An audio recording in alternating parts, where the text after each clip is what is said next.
안녕하세요. 2019학년도 대비 건국대학교 모의논술 특강 물리문제 해설을 시작하도록 하겠습니다. 출제 범위는 물리1을 대상으로 하였고 핵심 개념 및 용어는 시공간과 우주 부분에서 출제하였습니다.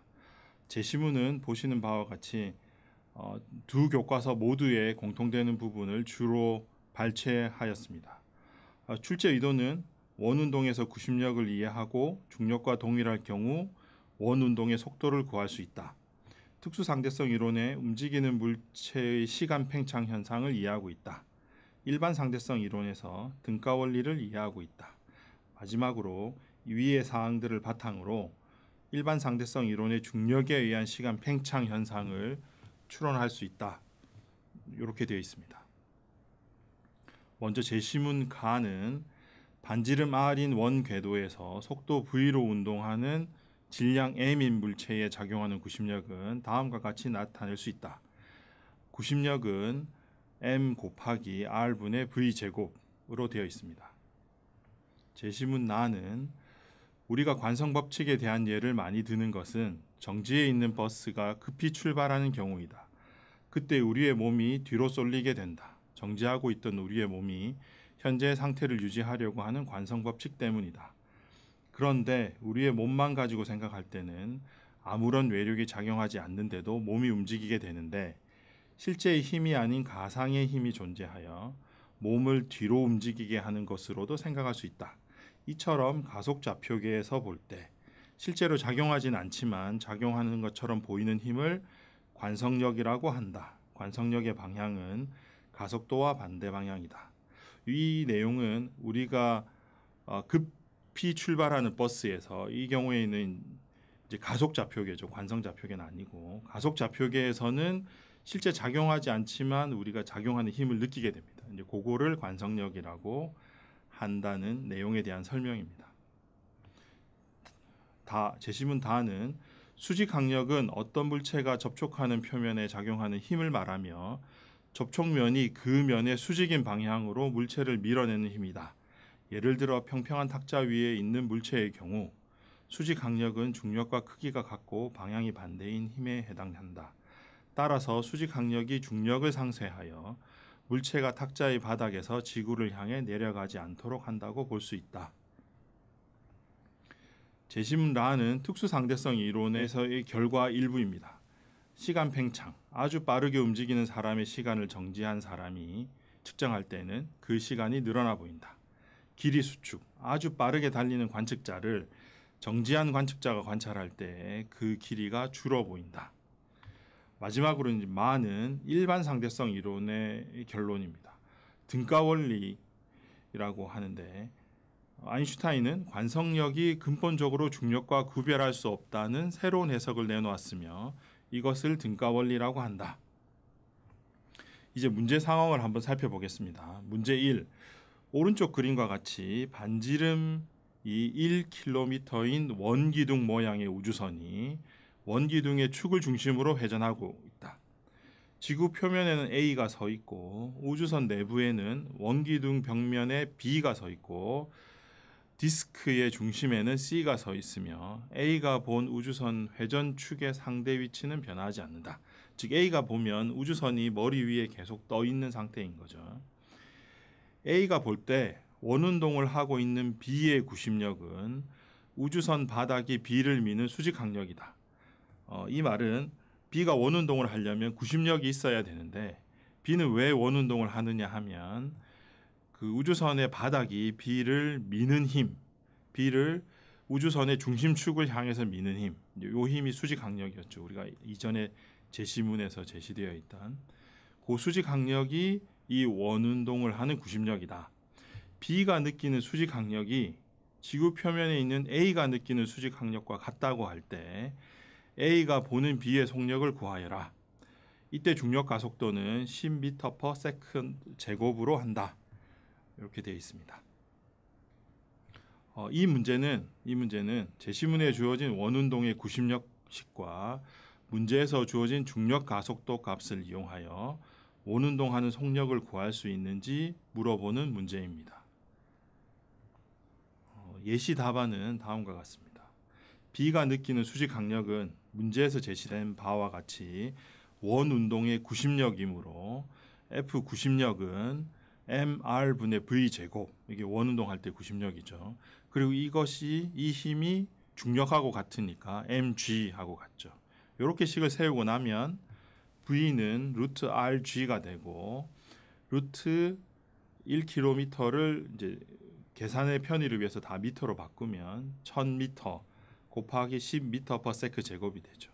숫자만 보면 100 곱하기 100이니까 루트를 벗겨내면 100이 되고 단위를 보면 미터 제곱 퍼 세크 제곱이 됩니다.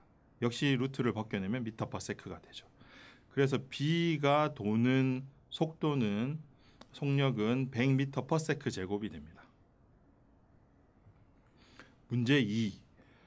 문제 1과 동일한 상황에서 먼저 첫 번째, B는 자신이 지구에 있는지 우주선에 있는지 구분할 수 있을지 없을지 쓰고 그 이유를 간단히 설명하시오. 괄호 2.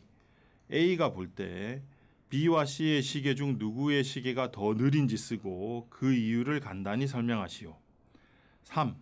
1과 2의 결과를 이용하여 다음의 빈칸에 등호 또는 부등호를 채우시오. 이때 1의 시계와 2의 시계가 동일하게 흐르는 경우는 등호로 표시하고 1의 시계가 2의 시계보다 느리게 흐르는 경우는 1의 시계보다 2의 시계가 크다라고 부등호로 표시하기로 한다.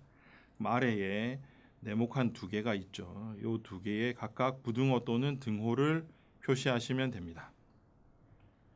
이 문제는 특수상대성 이론의 시간 지연이라고 하기도 하고 지금의 교과서에 보시면 다 시간 팽창으로 표현되어 있습니다. 그래서 제시문에도 교과서 문장을 그대로 가져와서 시간 팽창 현상이라고 표현되어 있습니다. 그래서 시간 팽창 현상과 일반 상대성 이론의 등가 원리에 대한 이해를 바탕으로 중력에 의한 시간 지연 현상을 이해하고 또는 추론할 수 있는지 물어보는 문제가 되겠습니다. 예시 답안을 보시면 먼저 1번에서 B는 가속 운동하는 좌표계에서 멈춰 있습니다. 이제 가속 운동하는 좌표계에서 멈춰 있을 경우에는 관성력을 받게 되죠. 그런데 문제 1의 가정에 따라서 이 힘의 크기가 지구 표면에서의 중력과 동일하다고 하였습니다. 그런데 이제 등가 원리에 따르면 관성력과 중력을 구분할 수 없으므로 B는 자신이 우주선에 있는지 지구에 있는지 구분할 수 없습니다. 여기서 구분할 수 없다는 말은 B가 예를 들어서 공을 위로 던진다든지 물을 아래로 쏟는다든지 하는 여러 가지 물리적인 실험을 한다면 이것이 지구 위에서 실험했을 때와 정확하게 동일한 결과를 얻는다는 뜻입니다. 따라서 B는 여러 가지 물리 실험을 통해서 본인이 우주선에 있는 가속도를 받고 있는지, 가속력을 받고 있는지, 지구에 서서 중력을 받고 있는지 전혀 구분할 수가 없는 거죠. 이것이 이 제시문에 제시되어 있는 등가 원리의 이입니다. 2. A가 볼 때 B는 V의 속력으로 움직이고 있고 C는 정지해 있으므로 특수상대성 이론의 시간 팽창 현상으로 인해서 B의 시계가 더 느리게 흐르게 됩니다. 이제 1번, 2번의 결과는 다음과 같고 이제 3번을 한번 보시죠. 이의 결과로 B의 시계는 C의 시계보다 느리게 흐르고 있죠.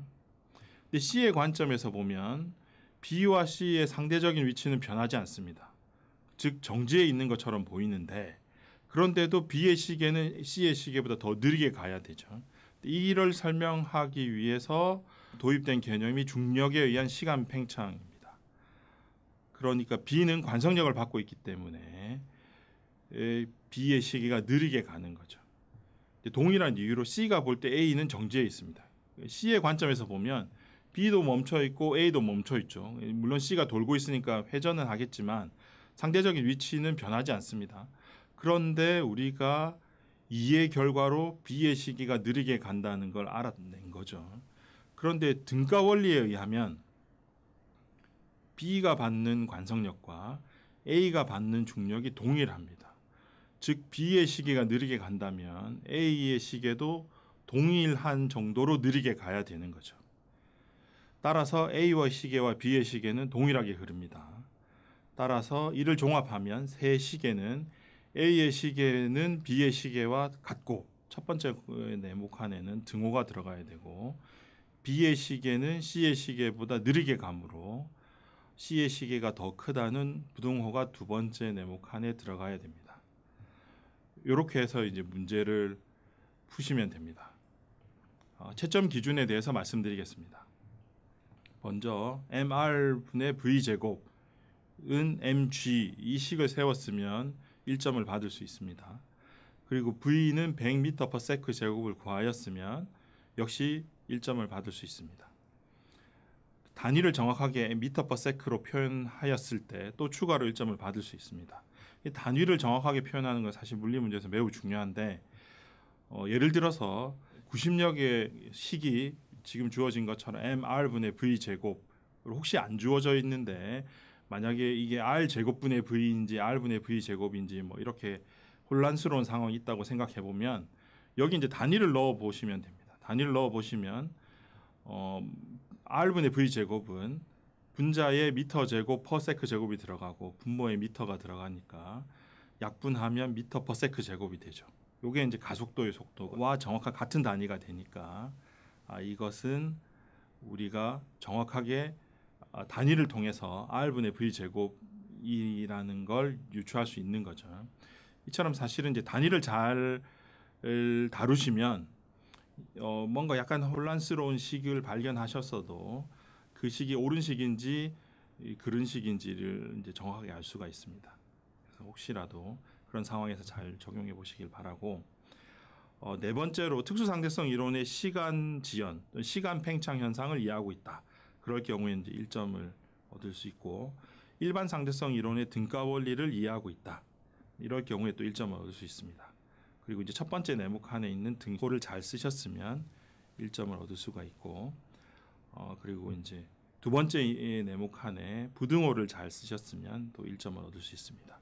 이렇게 해서 7개 항목으로 채점을 하고 그렇게 해서 총 점수에 따라서 A 플러스부터 F까지 주어지게 됩니다.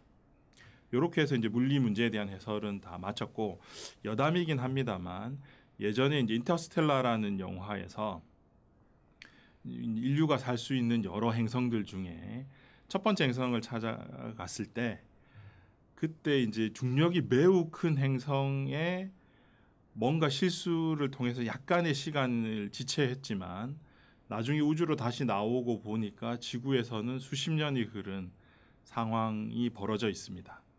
그때 일어난 현상을 우리가 이제 이 문제를 푸셨으니까 왜 중력의 이 큰 별에 잠깐 내려갔다 왔는데 시간이 이렇게 차이 났느냐 이걸 이해할 수 있는 계기가 됐었으면 좋겠습니다. 예, 수고하셨습니다.